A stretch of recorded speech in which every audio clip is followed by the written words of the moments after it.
Semangat pagi, terima kasih telah bergabung dengan channel IBMW, media untuk belajar bareng Finance, Research, Hospitality.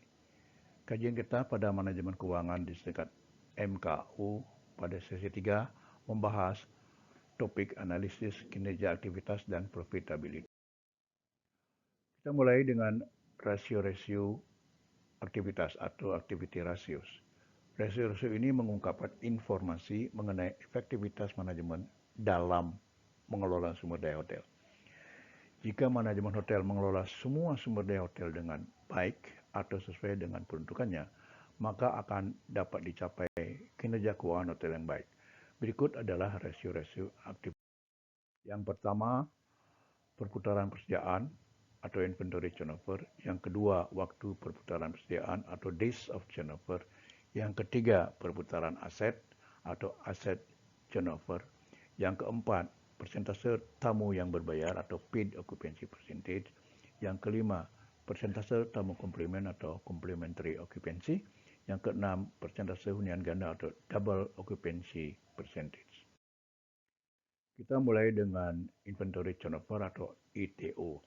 Rasio ini mengungkapkan informasi tingkat kecepatan berputar persediaan bahan makanan dan minuman dalam satu periode, misalnya sebulan. Pengertian perputaran persediaan bahan makanan adalah dari saat bahan makanan diterima dari rekanan, disimpan di gudang makanan, keluar gudang untuk diproduksi, dijual di restoran. Jadi ITO sama dengan harga pokok makanan konsumsian dibagi rata persediaan. HPM konsumsian merupakan jumlah harga pokok makanan yang keluar dari gudang makanan selama periode tertentu, misalnya sebulan. Rata persediaan merupakan jumlah rata persediaan periode lalu dengan periode sekarang atau periode berjalan. Contoh untuk menentukan ITO. Dari laporan rugi laba bulanan didapat informasi berikut. Total bahan makanan yang keluar dari gudang makanan untuk dapur bulan ini berjumlah 7.120.000. Persediaan bahan makanan bulan lalu 2.200.000. Persediaan bahan makanan bulan ini 2.100.000. Jadi dengan demikian ITO sama dengan 3,31 kali. Itu berarti bahwa selama sebulan inventory berputar sebanyak 3,31 kali. Selanjutnya kita mengukur days of turnover. Rasio ini merupakan varian dari ITO, yaitu mengukur berapa lama waktu atau hari yang diperlukan untuk satu kali perputaran bahan makanan untuk periode 1 bulan. Formula yang digunakan untuk menentukan days of turnover adalah DTO sama dengan 30 hari dibagi ITO. Contohnya adalah untuk menentukan DTO sama dengan 30 hari dibagi 3,31 sama dengan 9,06 hari dibulatkan menjadi 9 hari. Jadi DTO 9 hari berarti bahwa secara rata bahan makanan disimpan di gudang selama 9 hari. Selanjutnya kita bahas asset turnover atau ATO. Rasio ini mengungkapkan efektivitas manajemen dalam mengelola aset hotel yang digunakan. Bisnis hotel menggunakan aset dalam jumlah besar untuk kegiatan operasionalnya seperti kamar, restoran, diskotik, bar, dan lainnya. Rumus dari ATO adalah total revenue dibagi average total asset. Total revenue merupakan jumlah seluruh penjualan hotel yang terdiri dari penjualan jasa kamar, makanan, minuman, dan jasa lainnya. Average total asset merupakan rata aset yang dimiliki oleh hotel, didapat dari total aset periode lalu plus periode berjalan dibagi 2. Contoh untuk menentukan ATO. Dari laporan rugi laba pada Desember 2021, didapatkan data bahwa total penjualan hotel sebesar 1.500 juta. Dari neraca 2020, total aset 300 juta. Dan pada 2021, total aset 320 juta. Dengan demikian ATO kita dapatkan 4,84 kali didapat dari 1.500 dibagi 310. Jadi selama setahun aset hotel berputar 4,84 kali. Artinya, secara rata setiap aset hotel setahun digunakan 4,84 kali. Selanjutnya kita akan membahas POP, Paid Occupancy Percentage. Pengertian dijual di sini adalah bahwa tamu memiliki hak untuk menggunakan jasa kamar dengan tarif tertentu untuk jangka waktu tertentu, misalnya 3 malam. Makin tinggi persentase kamar hotel yang berhasil dijual kepada tamu, makin efektif manajemen hotel menggunakan aset hotel. Makin tinggi rasio aktivitas manajemen. POP dihitung dengan rumus rooms occupied dibagi rooms available. Contohnya, misalnya Hotel ABC memiliki jumlah kamar 100. Laporan dari front office bahwa malam ini jumlah kamar berbayar terhuni 65 kamar. Dengan demikian, POP untuk malam ini sama dengan 65% didapat dari 65 dibagi 100 kali 100%. Selanjutnya, Complementary Occupancy Percentage atau COP. Memberikan kamar kepada pihak tertentu, misalnya agen perjalanan tanpa membayar pada saat check out atau complementary, merupakan salah satu cara untuk promosi hotel. Untuk tujuan pengendalian, jumlah complementary harus dilaporkan. Jadi, COP sama dengan complementary rooms dibagi dengan room available. Contohnya, bila malam ini hotel memberikan complementary room sebanyak 4 kamar, dengan menggunakan data pada slide sebelumnya, COP sebesar 4%, didapat dari 4 dibagi 100 kali 100%.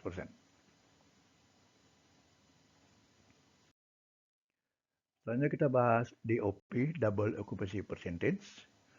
Rasio ini mengungkapkan informasi jumlah kamar yang dihuni oleh lebih daripada satu orang atau dihuni oleh 2 orang. Tingkat hunian ganda yang tinggi akan memberikan pengaruh positif atas penjualan kamar. Jadi rumus DOP adalah jumlah tamu minus kamar terhuni dibagi kamar terhuni. Contohnya adalah melanjutkan ilustrasi pada slide sebelumnya. Dari 65 kamar terhuni, ternyata didapat jumlah tamu yang menginap sebanyak 85 orang. Dengan data ini, DOP sebesar 30,770% didapat dari 85 minus 65 dibagi 65. Artinya bahwa dari 65 kamar terhuni 30,77%, dihuni lebih daripada satu orang tamu. Artinya jumlah kamar yang terhuni lebih dari satu orang adalah 20 kamar. Kita bahas selanjutnya mengenai profitability ratios. Rasio profitabilitas memberikan gambaran kepada pihak-pihak yang berkepentingan tentang kemampuan manajemen hotel dalam menghasilkan laba untuk periode tertentu. Rasio ini terdiri dari beberapa, di antaranya margin laba atau profit margin, rasio efisiensi operasional atau operating efficiency ratio, imbal hasil aset atau return on asset, imbal hasil ekuitas atau return on owners equity, laba per lembar saham. Kita bahas rasio pertama yaitu profit margin atau PM. Rasio ini mengungkapkan informasi kemampuan manajemen dalam menghasilkan laba untuk periode tertentu. Formula PM sebagai berikut. PM sama dengan net income dibagi dengan total. Nah, contohnya, dari laporan rugi laba, didapat data bahwa laba bersih 2021 sebesar 20 juta. Total penjualan 95 juta. Jadi, PM sama dengan 21,05%. Artinya bahwa laba bersih yang dihasilkan sebesar 21,05%.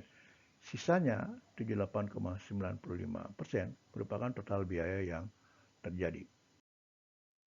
Kita bahas selanjutnya Operating Efficiency Ratio atau OER yang mengungkapkan informasi efisiensi operasional manajemen dalam menghasilkan tingkat laba sebelum beban-beban data hotel.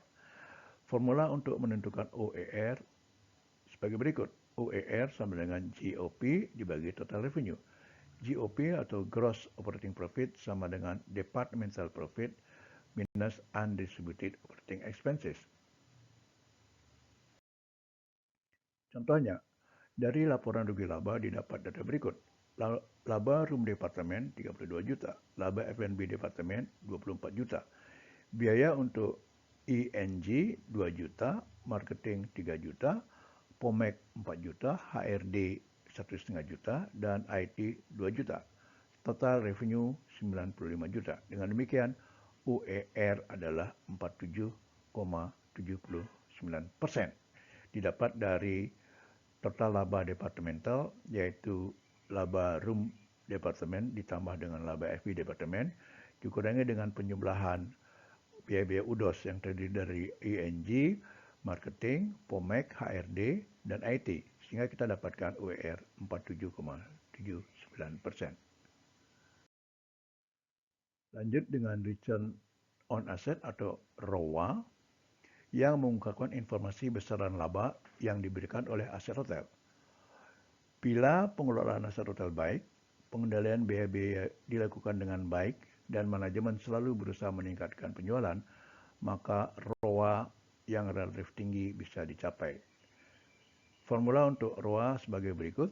ROA sama dengan net income dibagi dengan average total asset, atau ROA sama dengan PM kali ATU.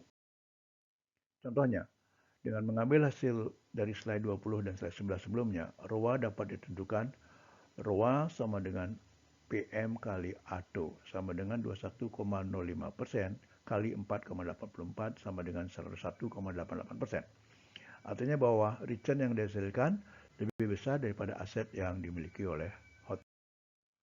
Kita lanjut dengan return on equity atau ROE. Rasio ini mengungkapkan informasi laba yang diperoleh oleh investor untuk dana yang diinvestasikan pada hotel. Pemilik atau investor sangat berkepentingan dengan rasio ini. Formula ROE adalah net income dibagi dengan average equity, atau ROE sama dengan ROA kali average total asset dibagi average owners equity. Contohnya, dari slide sebelumnya didapat net income 20 juta. Dari neraca didapat data bahwa average equity 124 juta. Dengan demikian, ROE return on equity sebesar 16,13%. Artinya bahwa laba bersih yang dihasilkan sebesar 16,13% dari jumlah modal ekuitas yang dimiliki oleh investor.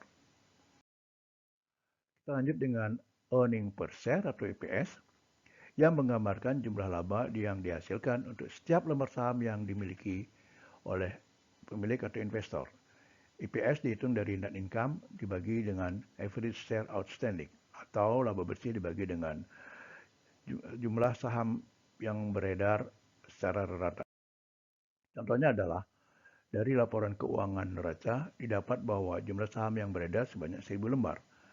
Dengan menggunakan data pada slide 26, EPS dapat ditentukan sebesar Rp20.000, didapat dari 20 juta dibagi 1.000. Artinya bahwa setiap lembar saham yang dimiliki investor memberikan return